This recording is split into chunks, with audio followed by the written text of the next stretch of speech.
नमस्कार, news city पर स्वागत है आपका। मैं हूं आपके साथ सुहानी मलिक। उत्तर प्रदेश को उत्तम प्रदेश बनाने की दिशा में लगातार प्रयास कर रही योगी सरकार ने लोगों को सुरक्षित पेयजल पहुंचाने और सिंचाई से जुड़ी परियोजनाओं में तेजी लाने के लिए यहां अब प्रयास शुरू कर दिए है। यहां अधिकारियों को निर्देश दे दिए हैं और सीएम योगी आदित्यनाथ की मंशा के अनुरूप प्रदेश में जल संशोधन और सिंचाई से जुड़ी परियोजनाओं के लिए लंबित कार्यों को पूर्ण कराने के लिए सिंचाई और जल संसाधन विभाग को निर्देश दे दिए गए हैं और इन निर्देशों को एक विस्तृत कार्य योजना की शक्ल दी गई, जिसके कार्य के लिए सिंचाई और जल संसाधन विभाग ने कई स्तरों पर प्रयास शुरू कर दिए हैं। इसी क्रम में प्रदेश के 62 जिलों के 2100 नलकूप निर्माण परियोजना के लंबित कार्यों को गति देने के लिए 2023 और 24 में तीसरी किस्त के तौर पर 244.19 करोड़ रुपए की धनराशि जारी कर दी गई। इस योजना से किसानों को खेती में पानी की कमी का सामना नहीं करना पड़ेगा, वहीं किसानों की फसल पानी की वजह से बर्बाद नहीं होगी। उल्लेखनीय है कि इस योजना की कुल अनुमानित लागत यहां 841 करोड़ रुपए है और नाबार्ड पोषित इस परियोजना के अंतर्गत 410 करोड़ रुपए का प्रावधानित राशि में से तीसरी किस्त के तौर पर मौजूदा धनावटन को वित्तीय स्वीकृति के बाद जारी कर दिया गया।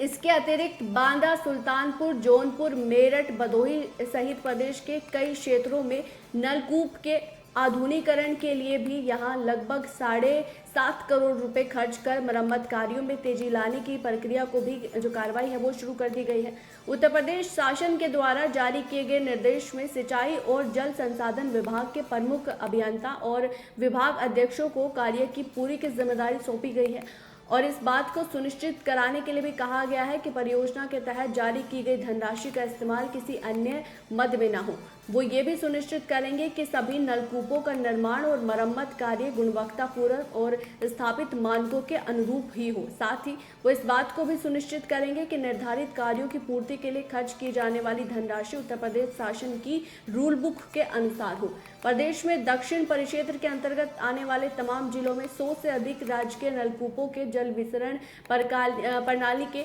आधुनिकीकरण और जर्जर विद्युत उपकरणों की स्थापना के मदद में सिंचाई और जल संसाधन विभाग बड़ा कदम उठाने जा रहा है। इस परियोजना के लिए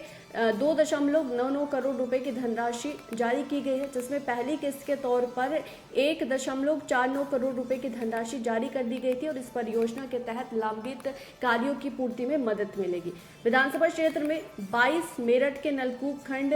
पूर्व के अंतर्गत 80 राजकीय नलकूप और 14 पंप सेटों की प्रस्थापना और भदई में लगभग यहां 70 अदद राजकीय नलकूपों को जल वितरण प्रणाली के आधुनिकीकरण 1 करोड़ रुपए की धनराशि जारी कर दी गई। इस प्रकार दक्षिणी परिवेश सहित 5 जिलों में नलकूप के जल वितरण प्रणाली के आधुनिकीकरण और जर्जर विद्युत उपकरण की प्रस्तुतिकरण के मद में कुल यहां 7.5 करोड़ रुपए पहली किस्त के तौर पर जारी किए गए हैं। तो अब किसानों को सिंचाई के लिए जमकर पानी मिलेगा और योगी सरकार ने निर्देश भी जारी कर दिए हैं, जिसकी वजह से जिन किसानों की जो फसलें हैं वो पानी की वजह से बर्बाद हो जाती थी, टाइम पे पानी नहीं मिल पाता था, तो उसके लिए अब योगी आदित्यनाथ सरकार ने ये अहम कदम उठाया है। बहरहाल इस रिपोर्ट पर आपकी क्या राय है, आपको क्या लगता है कितनी फायदेमंद होगी किसानों के लिए, वो ज़रूर कमेंट बॉक्स में रखिएगा। मेरे साथ फिलहाल इतना ही, मुझे दीजिए इजाज़त, नमस्कार।